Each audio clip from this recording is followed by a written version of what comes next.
Hi friends, स्वागत आहे तुमचं आणखीन आपल्या एका नवीन छोट्याशा मिनी ब्लॉगमध्ये। तर आज आले होते पप्पांनी बघा माझ्यासाठी काय काय घेऊन आले। भरपूर असा भाजीपाला आणला होता आणि खास माझ्यासाठी ओल्या शेंगा घेऊन आले होते, कारण मला शेंगा प्रचंड आवडतात त्यामुळे। आणि आताच त्यांच्या शेतामध्ये ह्या ओल्या शेंगा निघल्या ना, तर मग पप्पा ते पण घेऊन आले होते। आणि सीताफळ पण भरपूर निघाले, मग आईने सीताफळ पण भरपूर पाठवले होते। आणि इकडे श्रेयांशीचं बघा काय चाललंय। श्रेयांशी डायरेक्ट त्या पिशवीत जाऊन बसत होती, तिला नवीनच काहीतरी वाटत होतं त्यामुळे। आणि पप्पा तर तिला खूप हसले, ती पिशवीत जाऊन बसली त्यामुळे। आणि मग मी सगळा भाजीपाला एकदा बाजूला करून घेतला आणि त्यानंतर शेंगा पण खाऊन घेतल्या थोड्याशा, कारण मला तर कंट्रोलच होत नव्हतं। आणि आपल्या इकडे म्हणजे एवढं काही जास्त भेटत पण नाही, बाजारात भेटतं पण मग शेवटी विकत आणलेलं ते विकतच आणलेलं असतं।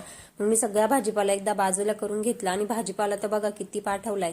आता मी तर एकटी काही एवढा वापरणार नाही, मग यातला काही ताईला त्यांना देऊन टाकल।